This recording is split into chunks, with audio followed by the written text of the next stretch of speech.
Ya sin más, vamos a dar paso a José Antonio Ortega Lara, que para mí es un honor poder presentarle hoy aquí y que creo que es un ejemplo para todos.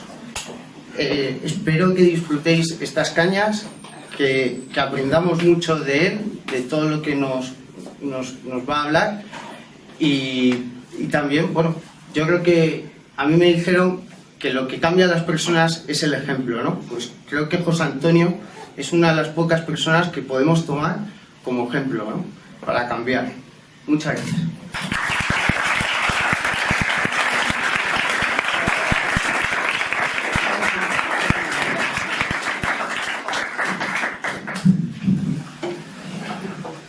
Buenas tardes. No te preocupes por lo de Barcelona. Hay una frase que no se sabe con exactitud, pero hay quien se la asigna a Winston Churchill, que decía que en el futuro los verdaderos fascistas se harán llamar a sí mismos antifascistas. Con lo cual está dicho todo, ¿no? Agradezco la invitación para estar aquí con vosotros. Os voy a tutear, si me lo permitís, porque es más sencilla la comunicación. Y como la iniciativa es Cañas por España, pues yo os voy a hablar de España, voy a hablar de algunos problemas y de algunas soluciones que yo creo que España necesita, y creo que a tenor de cómo evolucionan los acontecimientos, pues el ideario de Vox es más necesario que nunca ahora, y lo va a ser todavía más en el futuro, ¿no? Por empezar por algunos de los temas que a España, o que a los españoles más nos preocupa, sobre todo a los españoles de bien, porque aquí hay como en botica, bueno y malo, ¿no? Pues el primero yo creo que es el de los separatismos, ¿no? Aunque esto viene de muy atrás, es cierto que la Constitución del 78, el título octavo, por cierto, habría que enseñarles un poco a muchos estudiantes y a mucha gente lo que es la estructura de la Constitución, su articulado y demás, porque no lo conocen. Pero el título 8 de la Constitución, la organización territorial, se hizo así por dos motivos fundamentales. En primer lugar, era para dar satisfacción a los nacionalismos, no a los separatismos. Hemos de establecer ese matiz. Y en segundo lugar, para intentar acercar un poco la administración a los administrados. Pues bien, casi 40 años después, yo creo que no se ha cumplido ninguno de los dos objetivos. Los separatismos están en amplia rebeldía contra el Estado, no hay más que verlo, sobre todo actualmente el catalán, pero detrás irá el vasco y otros, ¿no? Y en cuanto a lo de acercar la administración a las personas, yo creo que tampoco. En aquellas comunidades multiprovinciales, donde hay una capitalidad, se ha centralizado tanto la gestión en ella que hay muchas personas que dicen, yo soy de Castilla y León, y muchos ciudadanos lo dicen, el centralismo de Valladolid es todavía mucho más favoritario que antes era el de Madrid. Dicen, en cualquier organismo de la Junta de Castilla y León, cuando tienen que pedir cosas, incluso hasta para pedir papel higiénico, lo tienen que pedir por fax, ¿no?, a Valladolid, ¿no?, para que les den la autorización para comprarlo. Los estatutos de autonomía que se dio a las comunidades autónomas son leyes orgánicas. El artículo 81 de nuestra Constitución dice que las leyes orgánicas que han de aprobarse por mayorías cualificadas afectan a tres temas fundamentales: al régimen electoral general, a los estatutos de autonomía y también a los derechos y libertades. Por tanto, todas aquellas competencias que se cedieron en su día a las comunidades autónomas, todas son de titularidad estatal. Y si por una ley orgánica, que es un estatuto, se le concedió, por otra ley orgánica se les puede también retirar, sin necesidad de eso, para nada, de tener que cambiar la Constitución. Pero eso parece que nuestros gobiernos de Madrid nunca han estado por la labor de llevarlo a hacer. Y claro, nos encontramos en una situación que casi no admite vuelta atrás, porque los separatistas, más que nacionalistas, los separatistas, sobre todo ahora lo estamos viendo en Cataluña, yo creo que durante tantos años se les ha permitido hacer, se les ha dejado y se les ha financiado, que ha llegado un momento en que ya ni ellos ni quieren ni pueden volver atrás ante su gente, tienen que seguir adelante, aunque les lleve eso, les lleve al abismo y nos lleve al abismo a todos los demás. ¿Qué soluciones admiten los separatismos que hay en España? Pues la primera sería el evitar las fuentes de financiación, o cortar la fuente de financiación. Todos sabemos que el fondo del FLA, el Fondo de Liquidez Autonómica, el 40% se va para Cataluña. Hay que empezar por ahí. hay también que procesar a todos aquellos responsables políticos por delitos de sedición, por delitos de traición, por delitos de malversación. ¿Por qué? Porque el dinero del FRA lo están dedicando para el proyecto separatista y no para pagar a las farmacias o para pagar a funcionarios o otras necesidades de los ciudadanos. Hay que procurar también inhabilitarles. O sea, es que yo creo que eso ya ha llegado un momento en que ya no admite la vuelta atrás la situación. El Estado tiene un recurso adicional más, que es el artículo 155. El artículo 155 es para una situación ya grave, pero es que ¿a qué estamos esperando en España? No solo se han perdido los afectos entre los ciudadanos, nos estamos enfrentando. Fijaos, hay muchos países musulmanes, sobre todo los donde se practica más el islamismo radical, que están encantados porque están viendo que lo que a ellos les ocurrió en la Edad Media con los reinos de taifas, donde se enfrentaban entre ellos, incluso algunos colaboraban con el enemigo, es exactamente lo mismo que nos está pasando a los españoles con las comunidades autónomas. Exactamente lo mismo. Nos hemos enfrentado y es más, colaboramos con algunos que vienen de fuera. Entonces yo creo que ellos están pensando, déjalos que se peleen, nosotros ya intervendremos cuando tengamos que hacerlo. Hay que, desde los gobiernos de Madrid también es necesario promover mucho el sentimiento de identidad nacional. Lo hemos perdido. Las generaciones nuevas no les hemos educado en eso. Con lo grande que ha sido España en el mundo durante muchos siglos. Si somos una de las naciones más relevantes del concierto mundial, ahora es posible que no lo sea, pero lo hemos sido. Y hemos hecho grandes aportaciones. Y estamos viendo que dicen que sí, el imperialismo español en la conquista de América, pero vamos a ver. No ha mucho, en un pleno de un ayuntamiento de Andalucía, se opusieron los puebleritas a que se le llamara avenida, creo que era del descubrimiento. Y en su caso pedían que se pusiera a la avenida de la Vía Romana o algo así. Pero vamos a ver. Pero los romanos, ¿qué hicieron los romanos? Si masacraron a los pueblos iberos, a los celtas, a los iberos, a los celtíberos. Es cierto que después de las legiones vino la romanización. Pero ¿y los españoles? Pero si los españoles detrás de nuestros tercios, ¿qué fueron? Pues les llevamos a Iberoamérica, a Latinoamérica, les llevamos nuestra cultura, nuestras tradiciones, les llevamos algo muy importante, el cristianismo, que estaban en una situación salvaje. Y además practicamos con ellos lo que han hecho otros imperios, el mestizaje. Pero todo eso parece que no... Rabindranath Tagore decía que no es la pobreza la que llega a los pueblos a la ignorancia, sino que es la ignorancia la que llega a los pueblos a la pobreza. Y no solo a la pobreza material, sino intelectual y moral. Pues un poco de eso nos está ocurriendo a los europeos y sobre todo especialmente a los españoles. Un segundo problema que nos afecta muy de cerca y que nos va a afectar más en el futuro es el islamismo radical. Y fijaos que no estoy hablando de árabes ni de musulmanes, porque hay musulmanes buenos y hay musulmanes malos, como también los hay cristianos buenos y malos. Estoy hablando del islamismo radical. Esos que pretenden instalar en España una nueva versión del Al-Ándalus II, ¿no? Un nuevo califato. Pero vamos a ver, si es que nuestros antepasados lucharon durante 8 siglos para liberar a España del Islam y para recuperarla para el cristianismo. Y el cristianismo fue lo que favoreció la cultura del humanismo en toda Europa, en sociedades abiertas, y además nos trajo la prosperidad material. Y vamos a volver ahora a todo lo anterior, a las prácticas ancestrales, a cortarles la mano a los que roban, a colgar homosexuales en las grúas, en las plazas públicas.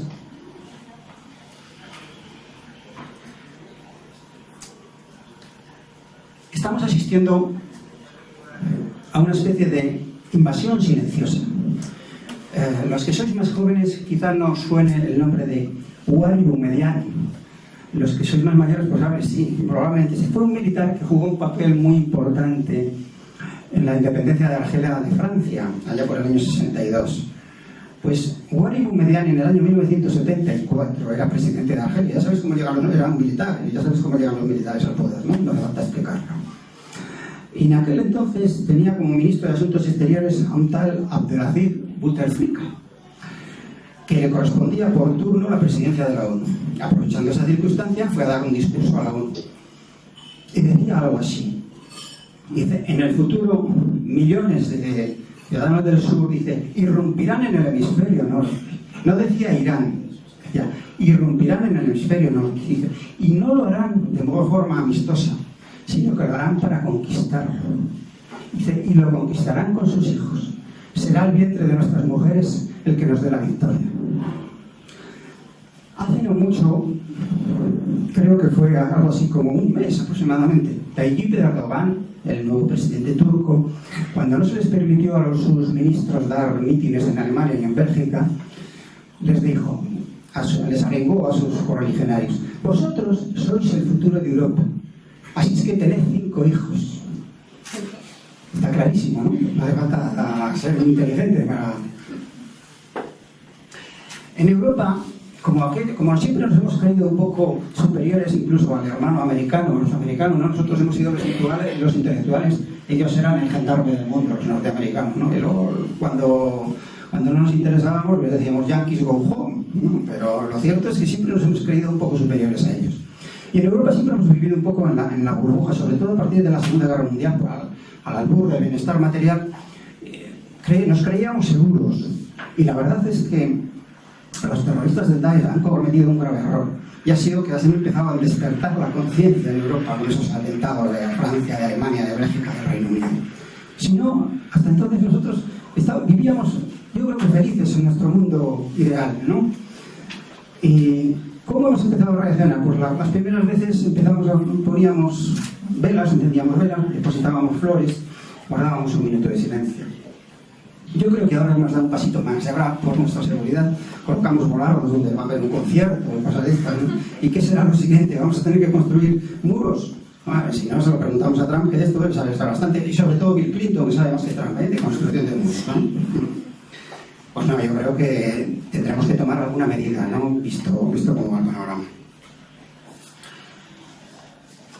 ¿Qué hay que hacer ante el peligro del islamismo radical? Pues lo primero, yo creo que con aquellos países con los que queremos tener relaciones, buenas relaciones con todos, hay que decirles que estas deben basarse en el principio de reciprocidad. No puede ser de otra manera, si no puede haber buena armonía, ¿no? Hay que empezar a cerrar mezquitas donde se incita al odio contra los ciudadanos del país que te ha acogido. Y hay que expulsar a esos imanes que llaman a la guerra santa, a la yihad contra el infiel. ¿Nosotros somos infieles? ¿De qué? Nuestra tradición es cristiana. Hemos caído un poco en Europa y sobre todo en España en la cristianofobia, no sé por qué, y para luego desviarnos un poco hacia la islamofilia, ¿no? Es un gran error, porque nosotros tenemos una tradición cristiana desde hace 2000 años. Los 3 pilares fundamentales de nuestra civilización occidental a la que pertenecemos son el genio del racionamiento filosófico griego, el edificio jurídico romano, las instituciones jurídicas romanas, muchas de las cuales perviven hoy día, y el pensamiento judeocristiano. ¿Por qué el cristianismo ha sobrevivido más de 2000 años? Ha sobrevivido a guerras, a imperios, a revoluciones, y seguirá sobreviviendo, así que pasen otros 2000 años. ¿Por qué? Porque se basa en unos principios y unos valores que no tienen caducidad temporal. El amor, la piedad, la paz, la justicia, el perdón, que tanto nos cuesta conceder, ¿no? Muchas veces. Pues esa es nuestra civilización. De ahí venimos.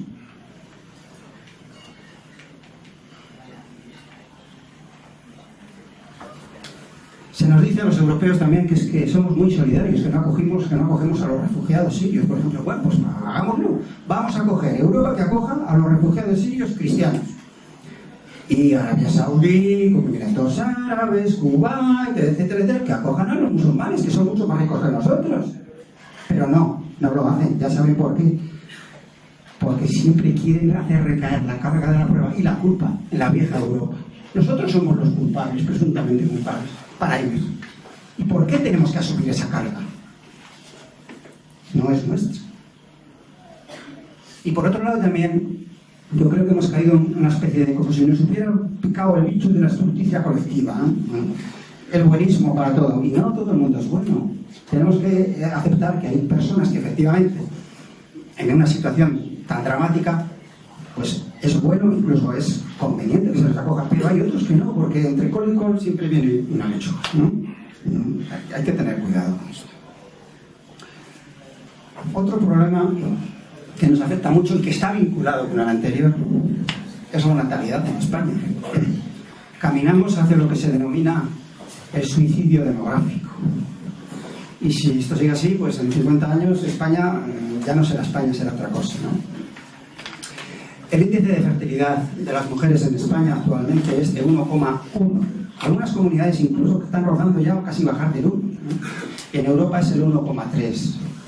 ¿Sabéis cuál es el índice de fertilidad de las mujeres musulmanas en España? 5,6. Con esta tendencia, en 50 años, en España puede haber perfectamente unos 12, 14 millones de musulmanes, ¿no? La invasión silenciosa. Es cierto que en España, sobre todo en las últimas 2 décadas, pues no hay incentivos fiscales a la natalidad. Es de verdad, ninguno de los gobiernos, ni de izquierda ni de la supuesta derecha, se han preocupado por esto. Es muy difícil también conciliar la vida laboral con la vida de trabajo, sobre todo por la movilidad territorial y por la temporalidad de los trabajos.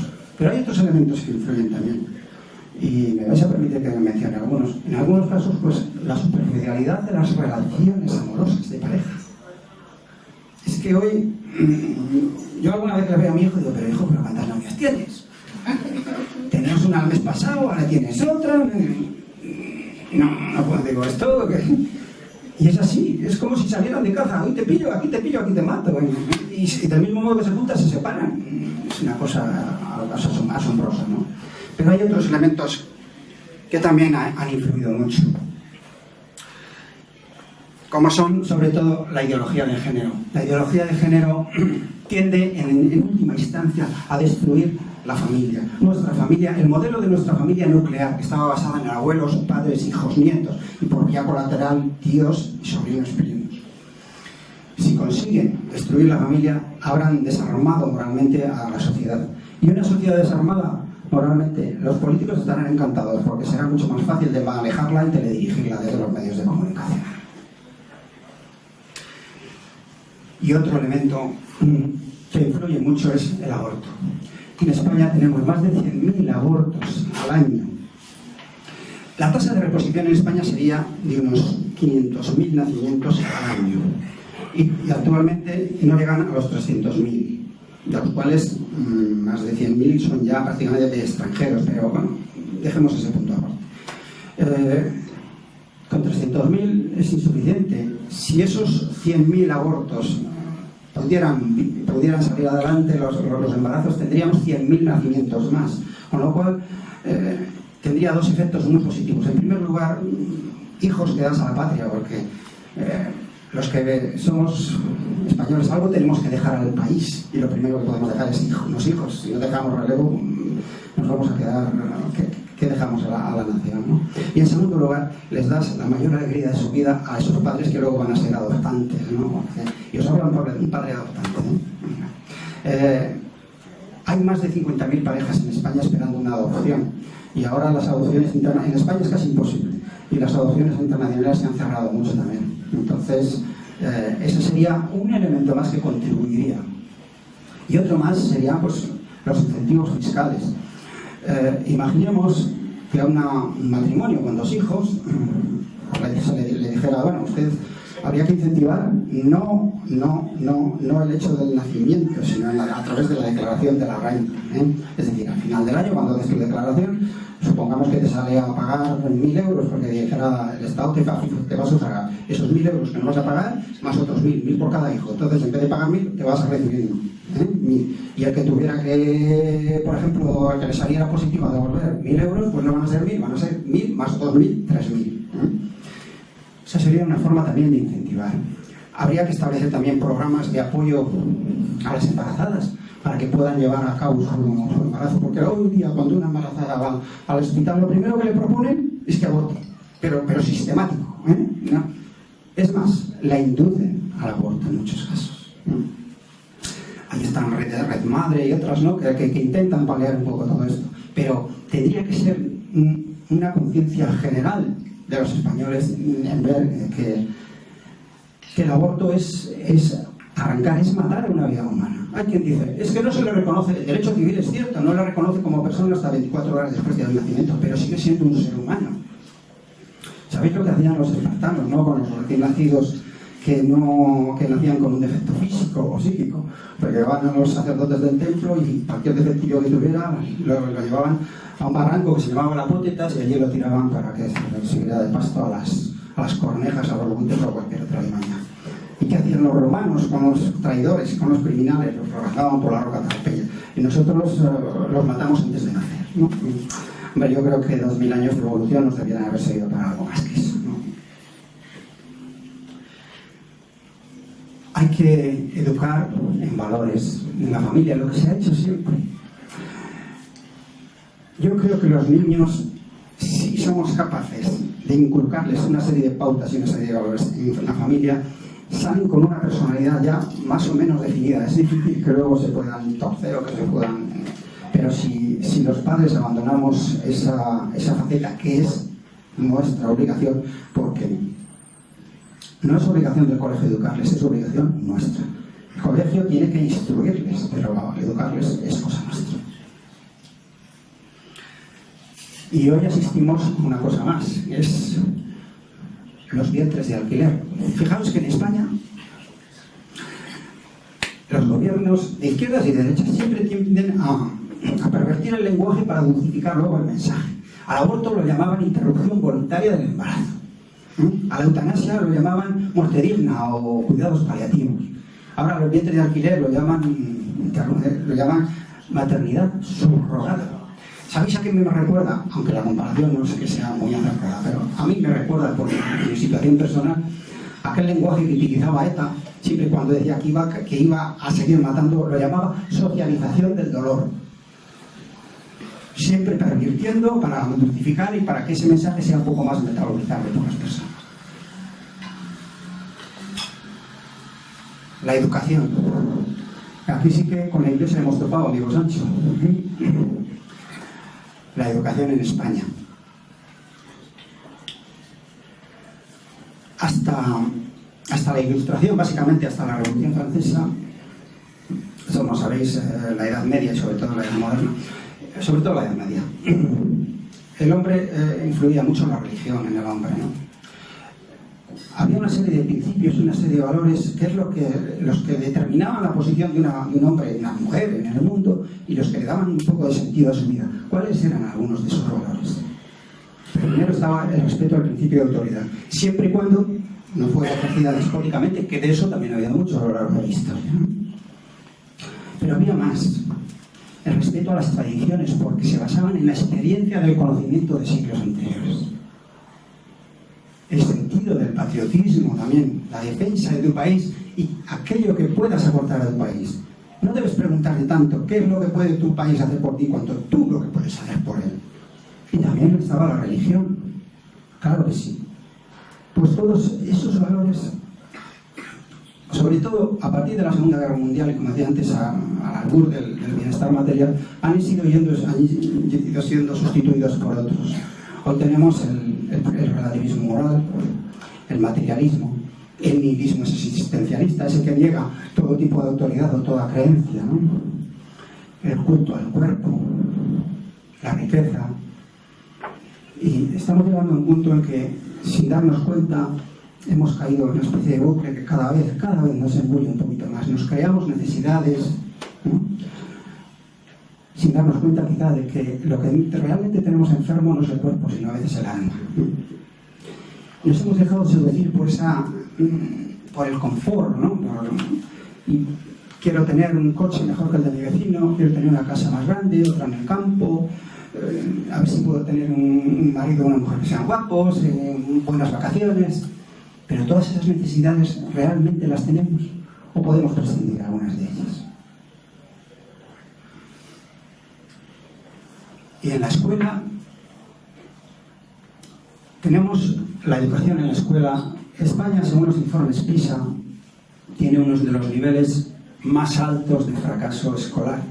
Si exceptuamos algunas comunidades y en algunas materias concretas como matemáticas, física y no sé si era lengua o alguna de estas, en Madrid y en algunas de las comunidades del norteñas, el resto de España el panorama es desolador, ¿eh? Y esto mismo que decimos de la enseñanza primaria y secundaria es un poco también aplicable a la universidad. No hace mucho leía yo dos informes, y el uno bueno y el otro malo. Decía que España no tenía ninguna universidad entre las 200 primeras del ranking mundial. La primera era la Universidad de Barcelona en el puesto 222. La segunda era la Autónoma de Barcelona en el 242 y la tercera, la Complutense de Madrid, en el 244. Si os fijáis, los primeros puestos siempre los ocupan las universidades anglosajonas. Sin embargo, paralelo a este, había otro informe en el que hablaba de las facultades. Y aquí España les pasa el pecho. Teníamos 17 en el top 100 del mundo. Estaban la arquitectura de la Politécnica de Madrid, la Politécnica de Barcelona, estaban algunas de Pamplona en comunicación, estaba medicina, estaba veterinaria, otra de la Pompeu Fabra, había una en Sevilla, dos en Valencia. Bueno, en general 17 facultades entre las 100 mejores del mundo. Pero a nivel global de las universidades el panorama es desolador. ¿Y qué hay que hacer? Pues tenemos que empezar como al arbolito desde el principio. Hay que empezar a educar, no solo en valores, sino también en la exigencia, en el sacrificio personal para conseguir cosas en la vida. Si supeditamos nuestro futuro a las subvenciones y a los subsidios, hoy te los dan y mañana te los quitan. Acabas siendo un esclavo del político de turno. En cambio, lo que hayas conseguido con tu esfuerzo, nadie te lo podrá quitar. Es cierto, podrá venir el ministro de Hacienda y subirte los impuestos por la actividad que desarrolles, pero no te lo pueden quitar. Se trata de eso. Hay que cultivar mucho más la dimensión humana y la dimensión espiritual de las personas. Somos cuerpo y alma. Esto que hacen un poco en las sociedades orientales y que nosotros lo hemos abandonado todo por el materialismo. El gran maestro de Aquino, Santo Tomás, cuando hablaba de conciliación entre fe y razón, decía, no, hay cosas que la razón puede resolverlas por sí misma, pero hay otras muchas en las que requiere el concurso de la fe y a la inversa. Pues un poco eso. Hemos de, en España también, invertir mucho más en I+D. Somos uno de los países que menos invertimos. Veréis, yo hace unos 20 años presidía un certamen para proyectos de investigación de FP y fuimos a patentar la denominación del certamen. Está aquí cerca de la Castellana. Bueno, una vez allí, que lo hicimos, pedí que me dieran estadísticas de patentes en toda Europa, si tenían datos. Y sí, me los dieron. España estábamos en el puesto, no sé si era 20 y tantos, o sea que estaba en lo que es en Europa de los últimos. Y actualmente esa situación no ha cambiado, ¿eh? Seguimos siendo uno de los países que menos investigamos y que menos patentamos. Las patentes no suelen ser sino un índice, un buen exponente de lo que se investiga. Y además yo creo que también las universidades debiéramos orientarla un poco como hacen en el mundo anglosajón, menos teoría y un poco orientarla un poco más hacia lo que es el mercado de trabajo, porque al final, ¿de qué le sirve a un estudiante que tiene 2 títulos si luego no le van a servir para nada para insertarse en el mercado laboral, ¿no? Además hay que cultivar mucho el mérito y la capacidad. No puede ser, creo que fue ayer o anteayer cuando oí una frase al juez Calatayud. ¿Os suena el juez Calatayud, este juez de menores de Granada, que decía, ¿se dejaría usted operar por un médico que ha pasado el curso con 3 asignaturas suspensas? Pues claro, tiene toda la razón. Y por último, porque luego supongo que querréis hacer preguntas, está el tema el problema de la indiferencia en altas, yo creo que una gran mayoría de la sociedad española que siguen viviendo el carpe diem en su burbuja y no quieren saber nada de los problemas del mundo, ¿no? Como que no hagan ellos. Sí, esto es una responsabilidad de todos nosotros. Somos una sociedad muy avanzada tecnológicamente, pero hemos de reconocer que humanísticamente y espiritualmente somos decadentes. Es que es así.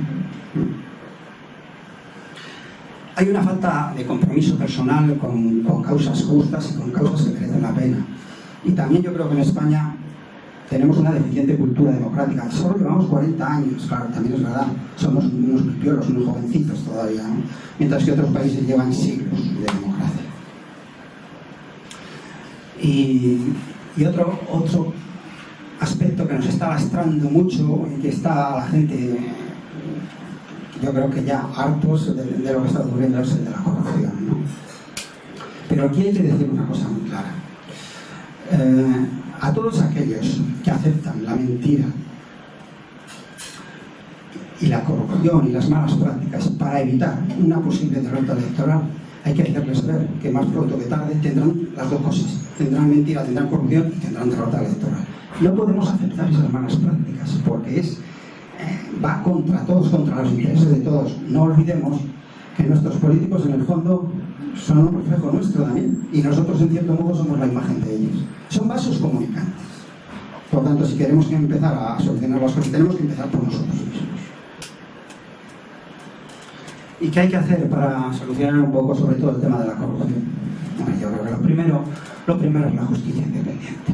Mirad, la ley de 1985, no sé si algunos la recordaréis, en la que se modificó el nombramiento de los miembros del Tribunal Constitucional, que antes eran los jueces, y entonces pasó con Felipe González a ser nombrados por Senado y Congreso. Fue un palo durísimo para la justicia. Alfonso Guerrero por aquel entonces dijo aquello de Montesquieu ha muerto, y a España no la conocerá ni la madre que la parió. Pues unos cuantos años después yo creo que efectivamente en España Montesquieu está muerto. Hay que eliminar las subvenciones a los partidos, a los sindicatos y a las organizaciones empresariales. Y mirad, aquí voy a hacer una doble diferencia. Por un lado son las asignaciones y otro lado las subvenciones. ¿Sabéis el dinero que reciben los grandes partidos? Pues mirad, reciben asignaciones por el número de votos que han obtenido en las elecciones, asignaciones por el número de diputados y senadores que tienen, subvenciones del gobierno central para las campañas electorales. Creo que la última fue 50 y tantos millones que se repartieron, ¿no? Subvenciones de los gobiernos autonómicos con el mismo fin. Subvenciones a través de las asociaciones y fundaciones que les son afines. Después reciben las cuotas de los afiliados, las donaciones de particulares y por último las grandes mordidas que suelen ir a cajas BC o qué ¿no? Pues mirad, hay también una asignación para el funcionamiento de los grupos parlamentarios en sede institucional. Puede ser, podemos llegar a entender, o yo por lo menos puedo llegar a entender, que las asignaciones por votos, por escaños o por el funcionamiento del grupo tengan un cierto sentido, pero todo lo demás debe ser erradicado de raíz. Y esto que les pasa a los partidos políticos les ocurre a los sindicatos y a las asociaciones, a las organizaciones empresariales. Cuando yo estaba trabajando en un centro de FP, ¿sabéis lo que es las estadísticas? Para ganarse un poco a eso que se denominaba la paz social, tanto el gobierno central como los gobiernos autonómicos les concedían a los sindicatos y a las organizaciones empresariales la mayor parte de los cursos del IME, formación para parados. Y claro, estos carecían de tecnología y de herramientas para impartir muchos de esos cursos. ¿Qué hacían? Los subcontrataban con colegios profesionales, con asociaciones y con academias. Pero a cambio se quedaban el 30 o el 40% del precio del curso, ¿no? Es decir, si eran 10.000 euros, 3.000 o 4.000 ya se los quedaban. Los otros 6.000 eran para el colegio, pero tenía que pagar al profesor, el seguro del profesor, todo el material, la luz, las instalaciones, todas las revisiones, etcétera, etcétera. ¿Y eso no es corrupción? Una nueva ley electoral donde haya un contacto, una mayor relación entre el elegido y sus electores, donde este elegido no sea por el método digital del jefe, porque es a lo que estamos asistiendo, sino que sean las bases, ¿no? Pues quienes los... También es cierto que ha habido algunas experiencias como la de Zapatero que fue horrorosa, ¿no? Pero no siempre tiene que ser así. Es fundamental si queremos que al final estos políticos se interesen y se preocupen por los intereses de sus electores y no por los intereses del jefe del partido. Es también esencial en esta España nuestra, que el papel de la sociedad civil, que ha sido desactivada.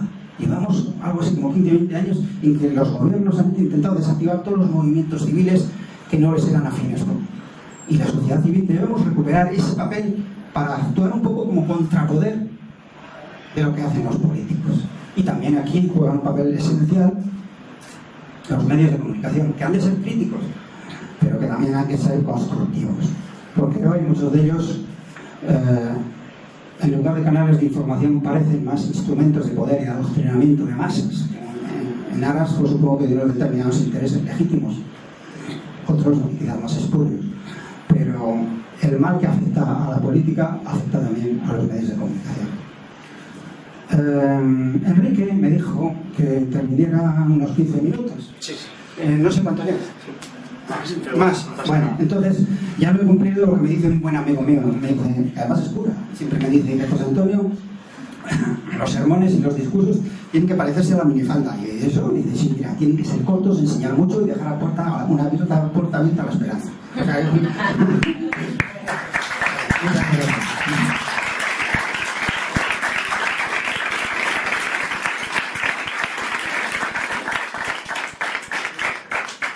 Vamos a pasar ahora al turno de preguntas. Sí. Por favor, cuando hagáis la pregunta, como no os conozco, me gustaría que cada uno de vosotros hiciera una reflexión sobre la pregunta que va a hacer, porque aquí en Vox nos gusta la diversidad, no somos de pensamiento único. Entonces, me gustaría que me dijerais lo que pensáis sobre lo que vais a preguntar, ¿no? Bueno, puedes venir aquí si quieres. Si nos lo dejas, que yo digo a voz. Vengo como amigo de Vox. En primer lugar, le quiero decir que usted es un referente moral de la España de bien. Y bueno, pues muchas gracias por su ejemplo. Y en segundo, tengo dos preguntas. La primera, ¿qué sentido tras la farsa del desarme de Bayona?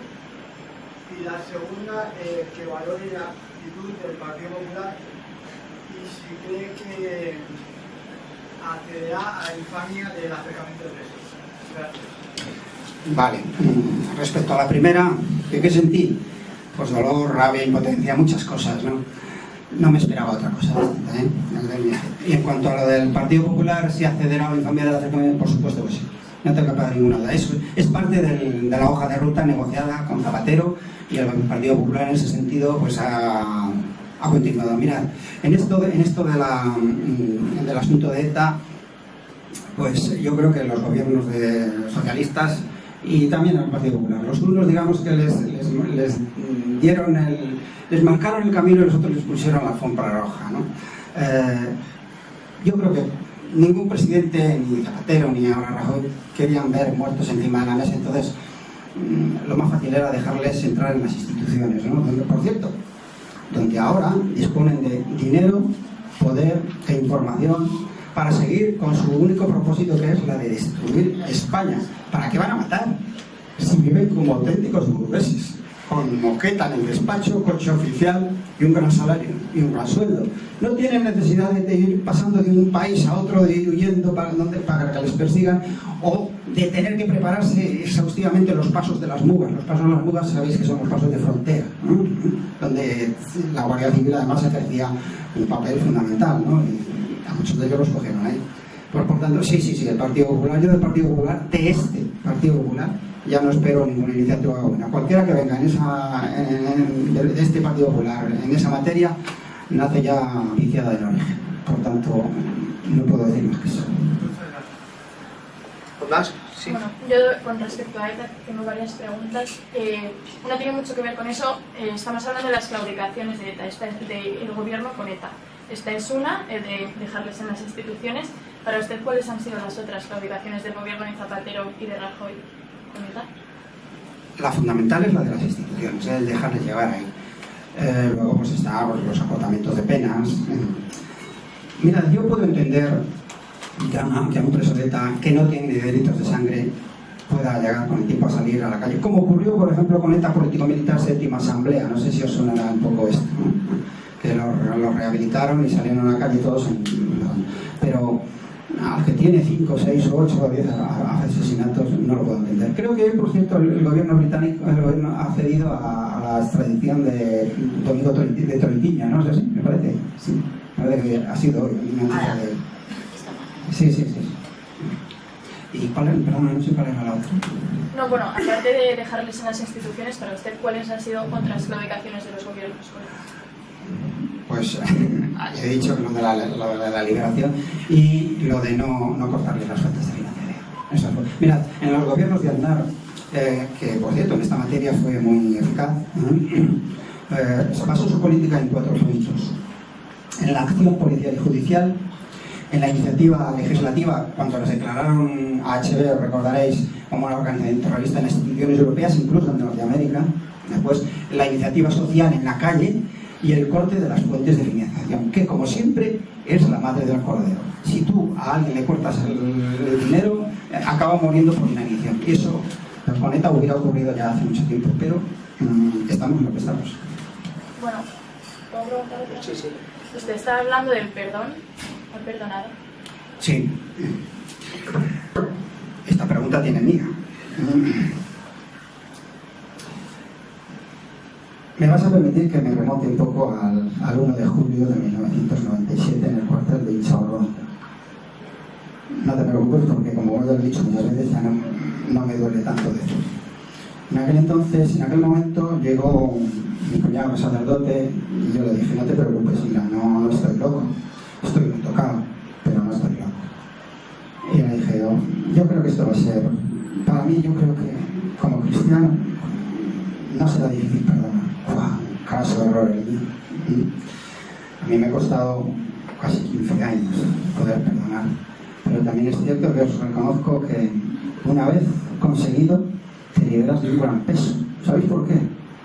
Porque si tú odias a una persona, probablemente esa persona ni lo sabe ni le interesa.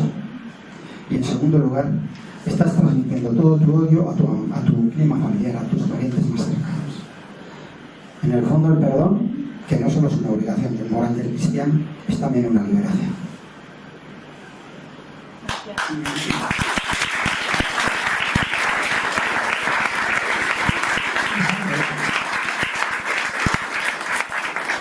Es algo que te permite volver a vivir, volver a ser persona, porque si no, eres esclavo de tus propios sentimientos, de tus propios sueños. Es algo que te corroe por dentro, es demoledor. El odio es demoledor. ¿Más preguntas? Sí. He hablado del subsidio, pero estaría o intentarían eliminar el subsidio agrario de Andalucía, ¿qué? Pues eso te lo tendrías que preguntar al Comité Ejecutivo Nacional de Vox. Hombre, ciertamente los subsidios agrarios, los subsidios deben establecerse, yo creo que con un carácter temporal, ¿no? Como es el subsidio del paro para las personas. Cuando un subsidio es sine die, ya no se consigue, deja de ser un subsidio para convertirse casi como en un derecho adquirido. Vicioso, pero un derecho adquirido. Sí, aquí. Vale, bueno, muchas gracias. La verdad que ha sido realmente interesante las aportaciones que he hecho. A mí me gustaría preguntarle muchas cosas, pero si tengo que elegir una, me gustaría que abundáramos un momento, una pregunta que voy a hacer en el tema sobre la educación. Ha dado una serie de datos con que efectivamente España en los informes PISA sale bastante mal y luego las universidades no tenemos ninguna entre los 200 primeros. Sin embargo, hay que tener en cuenta que estos informes se hacen en el caso concreto de las universidades, que era un tema que yo decía, joder, pero si es que yo tengo una educación bastante buena, ¿por qué siempre salgo tan mal? Porque es que yo hablaba con amigos míos ingleses y con americanos y decía, tú eres muy inculto, eres universitario pero eres muy inculto, ¿cómo puede ser que tu universidad sea mejor que a la que voy yo? Es que las universidades, para hacer esa serie de informes, tienen en cuenta el número de premios Nobel que han salido de la universidad, por lo tanto en España nada ni un punto, número de patentes, que viene a colación de lo que usted ha dicho, y efectivamente es que en España no hay patentes, o el dinero que se invierte en investigación, y las universidades en España son generalmente dedicadas a la docencia más que a la investigación. Por eso creo que en España hay que estar un poco orgullosos de nuestra educación y que en realidad no hay que hacer una lectura tan negativa. En cuanto a la educación en los colegios, hablaba sobre la ideología de género y la carga moral que hay en ellos. Y que puede ir por ahí el problema que hay en España. ¿No cree usted que no tiene tanto que ver con una ideología de género que, a mi juicio, no es perniciosa, sino que deja a cada uno que elija, no es que quiera, no es heterofóbica ni quiere destruir nada, sino que únicamente suma? Y vendría más el tema por un problema a la hora de enfocar la educación, en el sentido de que es una educación que únicamente nos hace memorizar en el caso de las asignaturas de humanidades, y en el caso de las de ciencias, únicamente hacer problemas sistemáticamente sin entender los conceptos. ¿No cree que habría que cambiar el enfoque de lo que es la memorización y la sistematización, más que cualquier otro tipo de carga moral que en realidad va en consonancia con los valores de la sociedad actual? Cambiar la metodología. Cambiar la metodología, sí. Bueno, es posible que parte de la solución corra por ahí. En cuanto a lo de las universidades, es cierto, son muy teóricas en España, no podemos negarlo, es así. Y que con los medios que tienen digamos que dan una enseñanza de buena calidad. Bueno, yo soy de los que piensan que, salvo algunas concretas, la calidad en España no está bien orientada hacia lo que debiera ser el mercado de trabajo de los responsables universitarios, Y aún así yo veo a mi hijo que se pega unas palanzadas tremendas a estudiar. Digo, pero está orientado, dice, no, lo que hago en el estudio de arquitectura en verano no tiene nada que ver con lo que estudio. Digo, hombre, algo tendrá que ver. Dice, bueno, sí, pero dice, es una cosa muy, muy distinta a lo que yo aprendo en la universidad. Pero lo tengo que aprender porque tengo que aprobar. Y la otra cuestión era lo de la ideología de género. Vamos a ver, a nadie se le impone nada, yo no, Dios me libre de imponer a nadie nada, ¿no? En ese sentido. Pero lo que tampoco concibo es que traten de imponer o de a los niños adoctrinarles desde pequeñitos en la ideología de género. Vamos a ver. Hoy la ideología de género se ha asociado mucho al movimiento LGTB, al lesbianismo y demás. Su opinión es que existe una especie de legislación heterosexual o heteronormatividad, por decirlo de alguna manera, que es la que impera y que es mala pues, para que hombres o mujeres puedan vivir su sexualidad con una absoluta libertad, que las mujeres no tengan los inconvenientes que tienen los hombres, que si la regla, que si quedan embarazadas, que si no sé qué.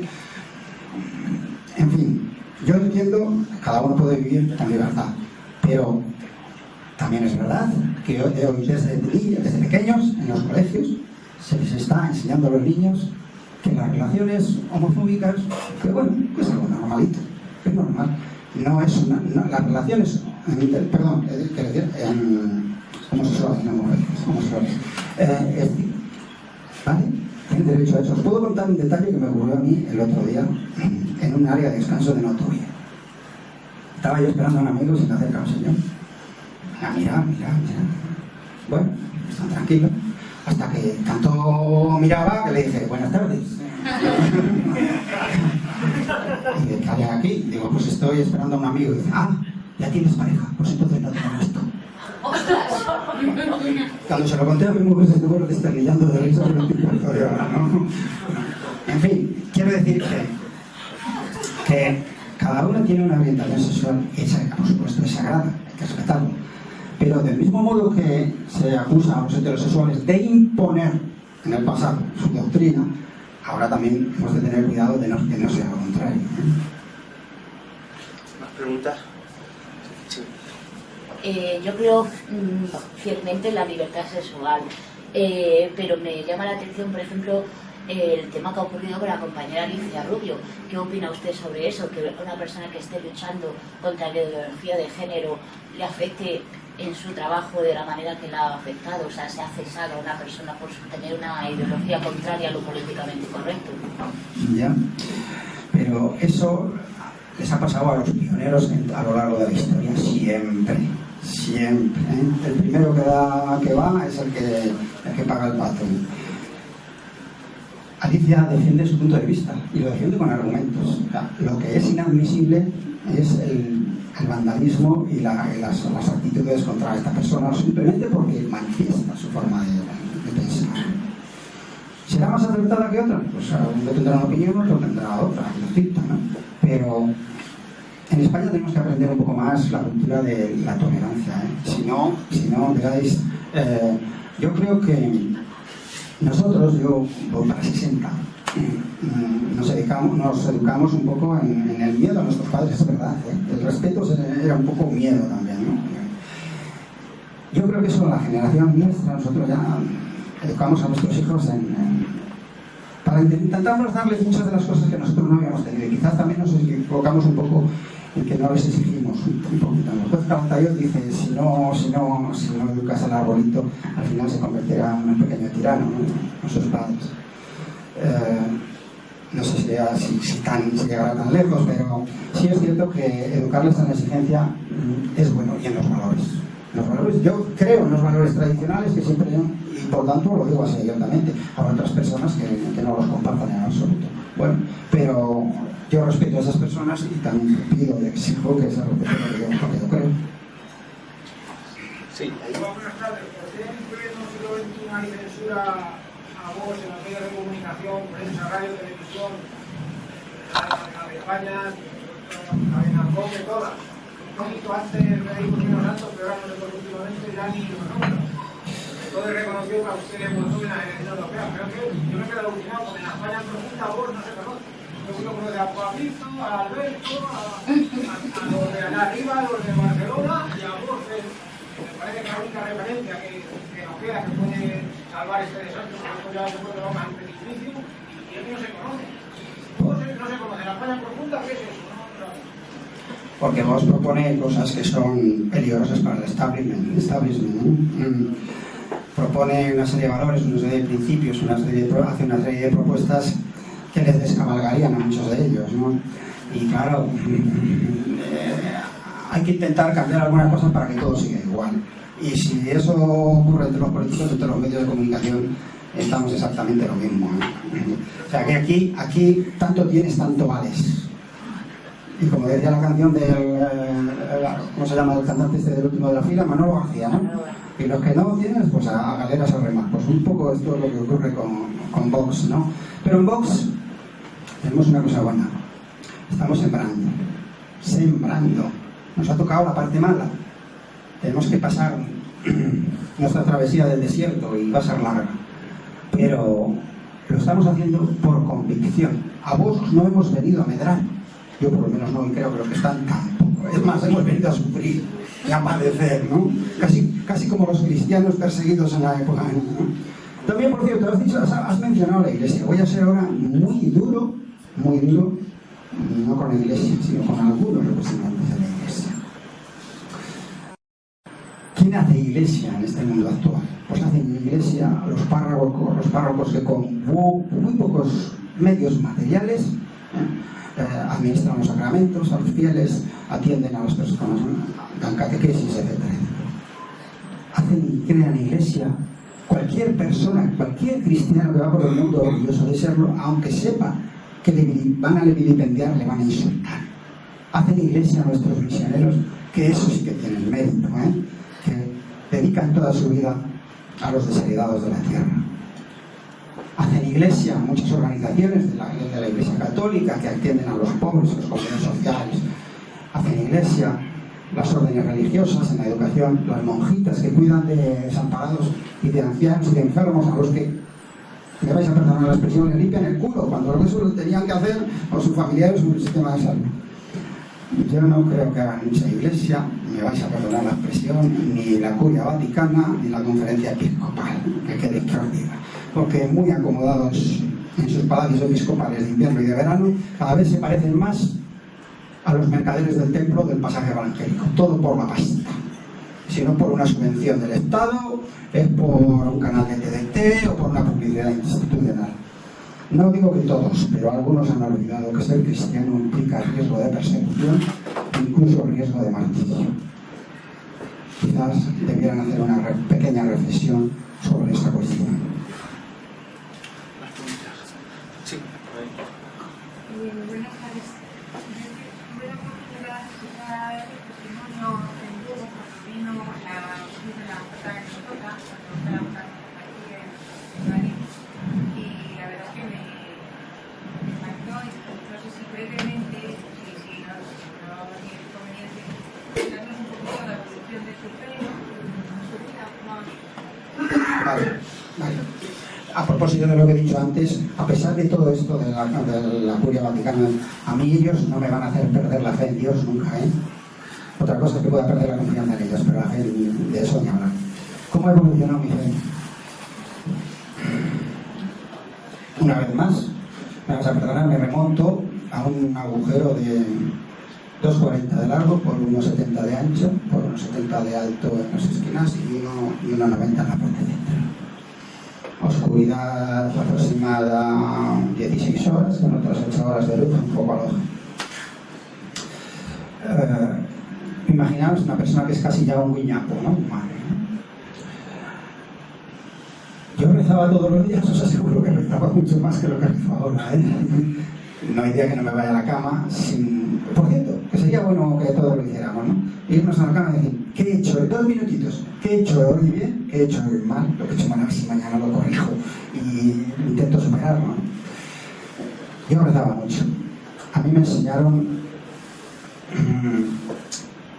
yo me eduqué en un colegio salesiano, entonces la devoción a María y la fe la tenía muy interiorizada, ¿no? Allí hubo 3 cosas que a mí me sirvieron mucho en mi capacidad de resistencia física y sobre todo psíquica, emocional, ¿no? La primera era que yo hablaba mucho con mi mujer, ¿no? Incluso hablaba en voz alta con ella. Podéis imaginar, estaba majareta, ¿no? Yo hablaba con mi mujer en alto y como quería que me grababa, me ponía una toalla para distorsionar la voz. Cosas, recursos de evasión, ¿no? De alguien que está ya francamente tocado. El segundo era la fe, las convicciones religiosas. Y el tercero, algo que mucha gente le sorprende, el método. ¿Qué es eso del método? Pues mira, aunque tengas el alma, como decía el poeta, en una nube, el cuerpo y el cuerpo como un lamento, ¿no?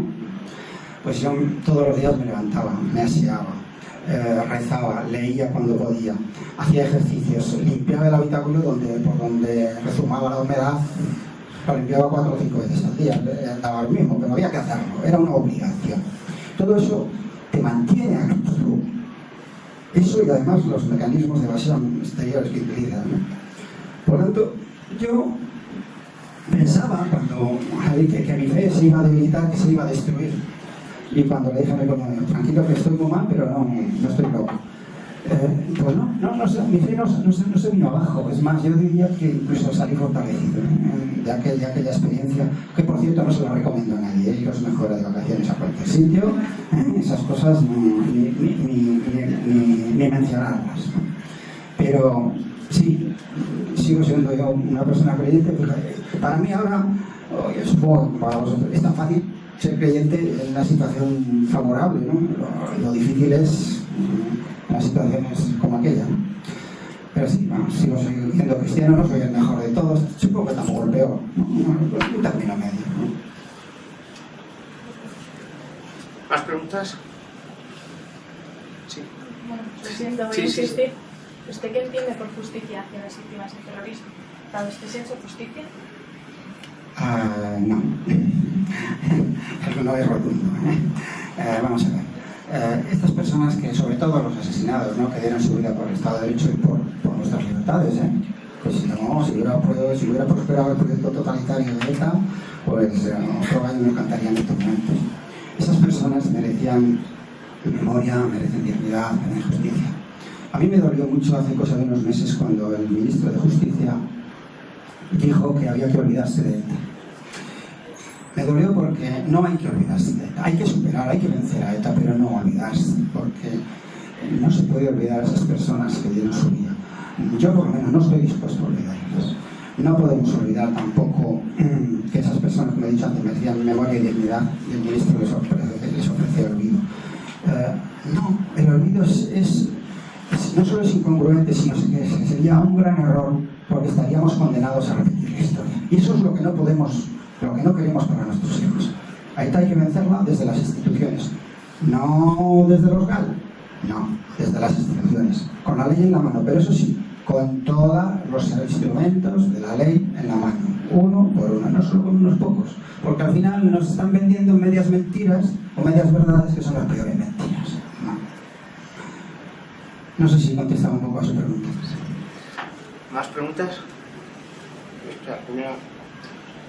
Bueno, buenas tardes. Yo agradecerle primero la oportunidad de poder hablar aquí con usted, pero al margen de ser así, yo tenía una pregunta que también se la pregunté a Santiago Abascal en una conferencia porque dio en el Colegio Mayor Aguja, pero vamos, que la he reiterado muchas veces a muchos miembros de Vox y que quería saber qué instrumentos cree que tenemos los jóvenes para luchar contra ese materialismo y esa violación que se está haciendo desde el propio sistema hacia el sistema nuevo que está emergiendo, porque yo lo que veo en mucha juventud que dentro del espectrismo que hay de juventud, pues unos tiran por un lado y otros tiran para otro, pero esa juventud que teoriza mucho pero luego la práctica no se materializa lo que dice la teoría. Entonces, claro, hay mucha buena voluntad, pero luego poca práctica y poca...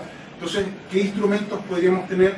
Porque ya que se está viendo que las propias armas de que se está atacando son la educación, la religión, un compendio de cosas que deberían ser nuestras armas para poder combatirlo, pero se ve que el convencimiento no basta, porque uno ofrece conferencias, ofrece salidas, pero no se acepta ninguna, porque no... Entonces, Hoy día los políticos lo que quieren es convertirnos en cierto modo en que seamos tres cosas, ¿no? Medios de producción, trabajo, gastar, mucho gastar y... Bueno, pues ante eso solo hay un arma. Solo hay un arma y es la determinación personal de salirte de esa rueda viciosa. Es que no hay otra. Con ayuda de tus padres, de tus amigos, como sea, pero la determinación personal. Trabajar y trabajar cada vez más. Es la única manera. Yo tengo por costumbre, acerca de los medios de comunicación, por ejemplo, de creerme no más de la mitad de la mitad. No digo que los demás debáis hacerlo, pero ¿qué armas personales? Es que es tan difícil, ¿verdad?, salir de esa rueda. Es tan complicado, es tanta la presión social, es tanta la presión mediática, la publicidad subliminal. En las escuelas, en los colegios, con los amigos. Es tan poderoso los instrumentos de comunicación. Influyen tanto, ¿verdad? Pues ante eso quizás una cierta... no digo introspección, pero sí una cierta capacidad de interiorización, volver un poco hacia nosotros mismos, como personas, y decir, ¿qué es realmente lo que me conviene? Pensad siempre, pensad y mucho, ser críticos, tener mente abierta, sí, pero también espíritu crítico para saber lo que os conviene en un momento, lo que es esencial de lo que es superficial, de lo efímero de lo permanente, de lo superficial. Siempre es esencial, es la única manera de poder disuadir o evadirse un poquito de lo que nos rodea. Sin eso seremos unos meros instrumentos en poder de los políticos, de los medios de comunicación o de los poderes económicos. Sí. A ver, yo, he llegado tarde, así que no sé si habrá hablado usted de esto o no. Yo tengo una duda sobre qué opina Vox, y usted también personalmente, respecto a los organismos internacionales como puede ser la Unión Europea, la ONU, la OTAN, porque a mí en el colegio desde pequeñito por lo menos me han estado diciendo lo perfecto que es su utilidad y tal, entonces me chirría porque no puede ser que sea tan bueno como me lo ven. Entonces, ¿qué opina usted? Vamos a ver, empezamos por de entrada. Supongo que sabes que hay países dentro de la Unión Europea que no están en la OTAN y que hay otros países que no son de la Unión Europea que sí están en la OTAN y a la inversa. Entonces, no, tan perfecto no es. Esta estrategia de la globalización y del multiculturalismo que hay en Europa, lo que os voy a decir ahora, alguno va a decir, pero bueno, este hombre es un hombre de izquierda radical, no sé pensad lo que queráis, pero mirad, la globalización, ¿qué nos ha traído a los países europeos? Sobre todo a las clases obreras. Los grandes multinacionales se han llevado la producción a países donde le pagan 3 euros al trabajador sin seguridad social, sin seguro de desempleo, etcétera, etcétera. Y sin embargo, sus productos los venden en Europa o en Estados Unidos a precio de mercado, con grandes beneficios. A los trabajadores de allí no les han sacado de la miseria, y a los de aquí les han enviado al paro, porque antes eso que se llama, lo que decía antes, la deslocalización de empresas, eso es otra vez, pervertir el lenguaje, ¿no? Para que sea más fácil. ¿Y qué han ganado nuestras clases trabajadoras con todo eso? Nada. La Unión Europea se ha convertido en un club de burócratas donde impera, pues eso, el buenismo, pero con los fondos que maneja. ¿Hemos avanzado algo en la Unión Monetaria? Sí. ¿Hemos avanzado algo en la Unión Política? Más bien poquito. ¿Hemos avanzado en la Unión Fiscal? Nada. ¿Hemos avanzado en el derecho civil, en la unificación del derecho civil o del derecho penal? Tengamos en cuenta que, por ejemplo, el Reino Unido se rige por un sistema tradicional del common law y nosotros nos regimos por un sistema codificado, ¿no? Por ejemplo. ¿Hemos avanzado en algunas otras cosas? Pues oye, es que el Tratado de Roma así tenemos más de 50 años. Y entonces, un proyecto que no avanza poco a poco está condenado a extinguirse por sí mismo.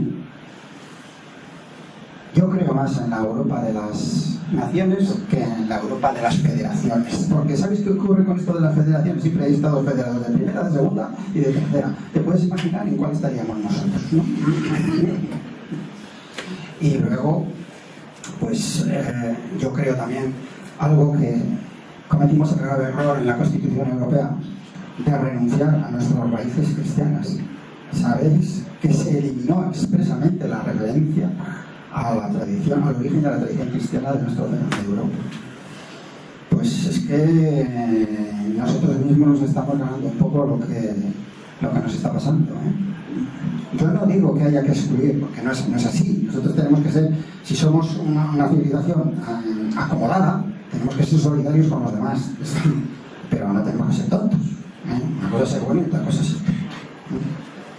No sé si te contesta un poquito. Sí. ¿Más preguntas? Sí. A ver, es que dice usted que nos han dado pasos en la Unión Europea, pero Roma en 1957, sí, bueno, Maastricht 1992, Lisboa año 2000, Niza 2007, cada vez las competencias de la Unión Europea son mayores. A ver, entiendo que el discurso de esto de la Europa de las naciones pueda calar en potencias fuertes, pero que en España haya un discurso de Europa de las naciones cuando nos vamos a comer los mocos sin estar en la Unión Europea, teniendo en cuenta la cantidad, o sea, ahora que se ha salido el Reino Unido, quizás seamos de los países fuertes que tengamos que empezar o sea, que nuestro presupuesto, nuestra balanza presupuestaria con la Unión Europea pasa a ser deficitaria, pero hasta ahora, y sobre todo durante, o sea, de los años 80 a los 2000, España ha sido de los países que más beneficiados se ha visto con la Unión Europea. ¿No sería un poco egoísta ahora que nosotros tenemos que ponernos a trabajar por un proyecto común? Sí.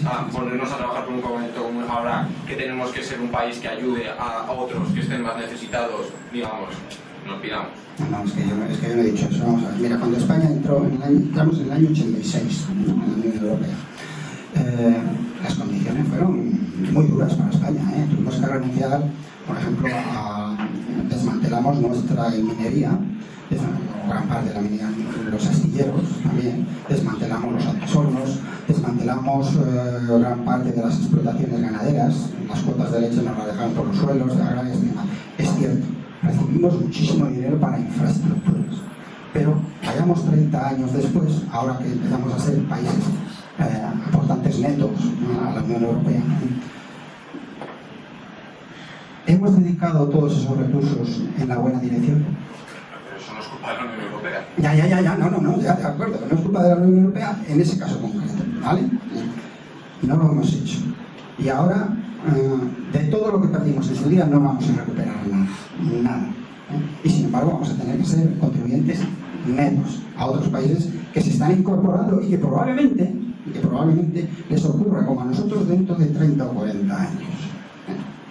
Pero la Unión Europea debe establecer mecanismos de solidaridad entre países y también de compensación a aquellos que hacen más esfuerzos, porque vamos a ver, Alemania paga mucho, es verdad, pero es que Alemania tiene en el resto de Europa su mercado. Nosotros no podemos decir, bueno, sí tenemos una industria bollante, que es la industria del turismo, y ojalá nos dure mucho tiempo. Es verdad. España no tiene que, yo creo que no es insolidaria con otros países. Pero también tenemos una serie de necesidades que desde la Unión Europea se ha avanzado algo. Me has dicho en Maastricht, de acuerdo, en el movimiento de personas y capitales. Pero hemos avanzado en el derecho, no hemos avanzado en nada.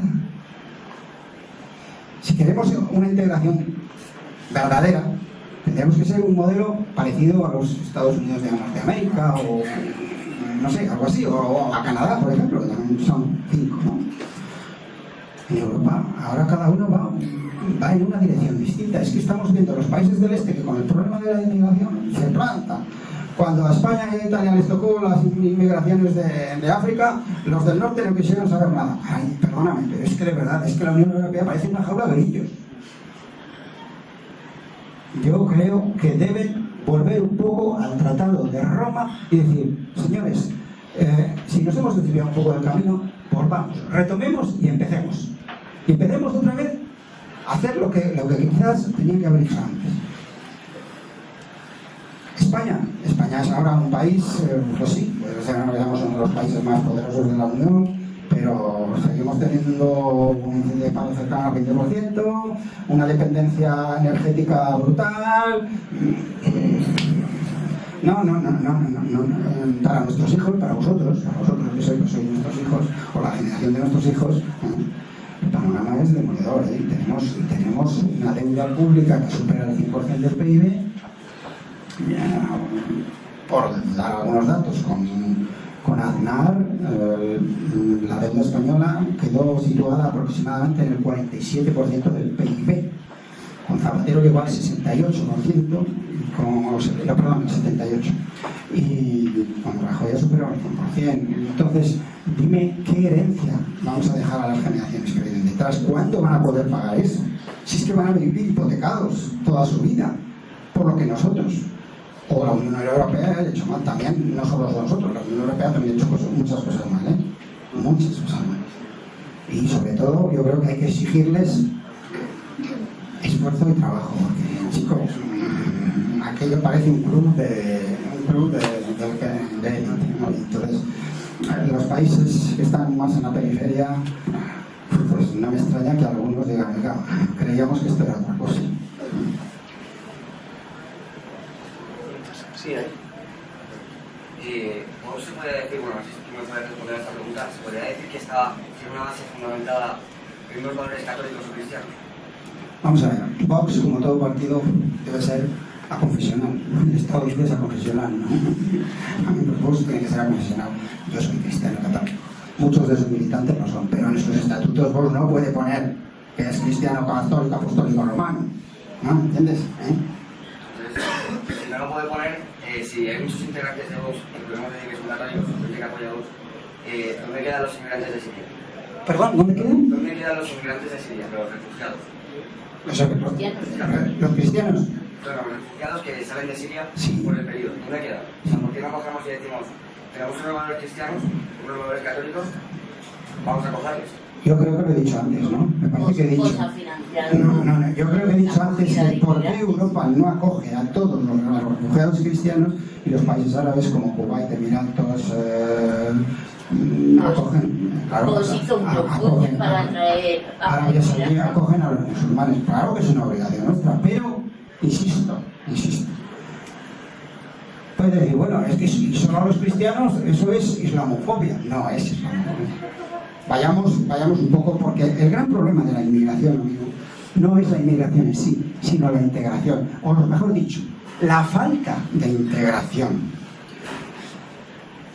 Hay gente entre los refugiados, muchísimos, que lo necesitan y seguramente se adaptarían perfectamente, pero hay otros cuantos que no, sobre todo si pertenecen a otras religiones. Mirad, en relación con el Islam, no hace mucho yo oí unas declaraciones del primer ministro australiano que decía, a propósito de una controversia que tuvo con unas asociaciones islámicas, no hay que generalizar, pero esto es real.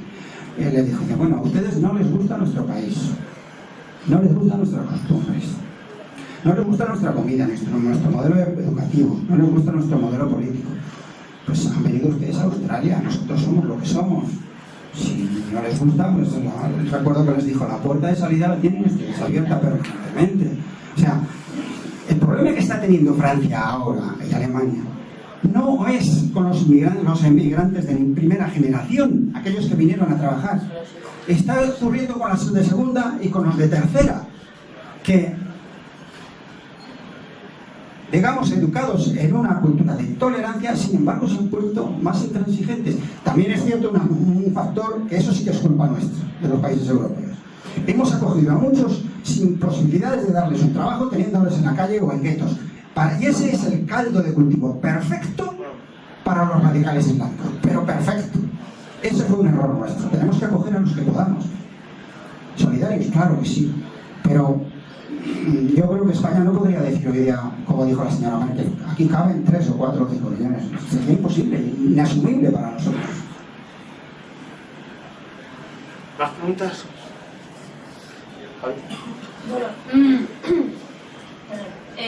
Bueno, yo veo y creo que todo el mundo ve que normalmente el mal, y así un poco generalizando, refiriéndome al aborto, cosas así, o lo que dice anterior, refiriéndome a la ideología de género, yo hago la política Podemos y tal, yo no sé por qué, pero el tema es que veo que suelen llegar ellos antes al poder o suelen ser exitosos en lo que se proponen, y luego los contrarios, que somos nosotros, así un poco creo yo, lo tenemos un poco más complicado normalmente. Entonces, ¿usted por qué cree que todo así? Sí, No toda la ideología de género tiene que ser mala, una vez, y tampoco todos los de Podemos son demonios.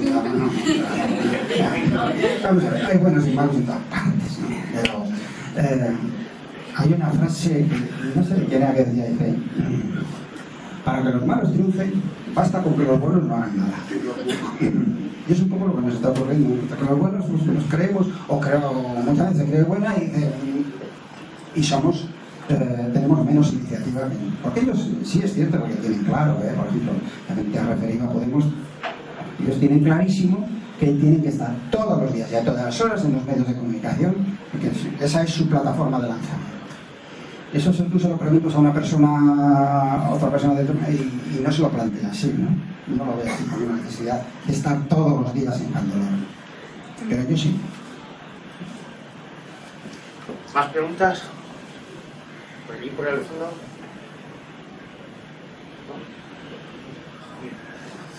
Vale. Bueno, pues yo... que yo te quería preguntar sobre el tema del gobierno de Mariano Rajoy y los casos de corrupción que están habiendo ahora mismo en el Partido Popular. ¿Por qué crees que están saliendo ahora cuando han pasado hace muchos años? Y si eso es por guerras internas, a quién le beneficia, etcétera. Que son guerras internas no tengo ninguna duda, ¿no? Ahora, estas malas prácticas llevan muchos años en Candelero y creo que lo dije antes, ¿no? No podemos acostumbrarnos a eso, porque pervierte no solo al ladrón, pervierte al que sufre las consecuencias de esas malas prácticas. Que sobre el gobierno del Partido Popular, mirad, yo no voy a decir mucho sobre ello porque yo fui durante muchos años un gran enamorado del Partido Popular, pero un gran enamorado, y como en toda relación amorosa, cuando esa se rompe, como suelen decir, la feria de valores, el que más pone, más pierde. Eso es un poco lo que me ocurre a mí. Yo cuando salí de allí me he encontrado con situaciones, con personajes del Partido Popular, realmente kafkianas, pero no las voy a describir. El Partido Popular, si quiere regenerarse, tiene que tomar conciencia, pero realmente conciencia, de que no. Y el Partido Socialista, igual, porque si no, están abocados los dos a desaparecer en 10 o 15 años como mucho. Tienen que tomar conciencia de lo que han hecho y tienen que empezar a ponerse las pilas. Y yo creo que la solución estaría quizás en generaciones de nuevos políticos que tuvieran, que los hay jóvenes y muy buenos, en el Partido Popular, los hay en Vox, los hay en el PSOE, los hay en Ciudadanos, los hay seguramente en Podemos también, seguramente. Fijaos, en esto de la corrupción, quien empezó a luchar contra la corrupción no hemos sido los de Vox, no nos engañéis, no. Ni tampoco han sido Ciudadanos, ni han sido los de Podemos. Los primeros que plantaron cara a la corrupción fue UPyD, y fijaos cómo le fue. Esos fueron los primeros que institucionalmente dijeron vamos a luchar contra esto. Y sin embargo han desaparecido del mapa. ¿Por qué? Pues porque cuando te enfrentas a un paquidermo tienes que tener claro cuáles son tus posibilidades. Y creo que en eso no lo calcularon. ¿Alguna pregunta más? ¿Nadie? Bueno, pues... No. Si es que... la última pregunta. Bueno, pues para finalizar, siempre hacemos la misma pregunta y es ¿qué le dirías a estos jóvenes que ves aquí que pueden hacer en su día a día para mejorar España? Pues yo os diría, España es vuestro futuro y muchas de las posibilidades laborales y personales que vais a tener van a depender también de la pervivencia de España como nación. En una reunión hace meses con empresarios, me vino uno y me dice, mira, José Antonio, yo soy español, dice, pero a mí España ya no me importa. Lo único que me preocupa es el bienestar de mis hijos. Y yo le contesté, digo, bueno, y si el bienestar de sus hijos dependiera del futuro de España como nación, que dice, no creo, dice esto, no va a tener nada que ver una cosa con otra. Yo creo que sí. Lo que os he dicho antes, lo que hagáis vosotros mismos por vosotros, al final lo vais a estar haciendo por España. No tengáis miedo a equivocaros, porque todos lo hemos hecho y muchas veces. Lo importante es que tengáis energía y valor para volver otra vez a levantaros. Cuando uno se cae, hay que levantarse 1, 2, 3, 4, 80 veces, las que sean necesarias, porque forma parte de nuestra naturaleza, ese espíritu de superación permanente, hasta el día que nos muramos. Si realmente queréis lo mejor para vosotros, es mente abierta, espíritu crítico, trabajo y formación. Es lo que hay. Y ya para terminar del todo, quería entregarte esta pulsera de Cañas por España y quería pedirte que brindaras con la mano derecha por lo que tú quieras. Pues me vais a permitir que brinde por 3 cosas. En primer lugar, por la Guardia Civil, que son amigos míos.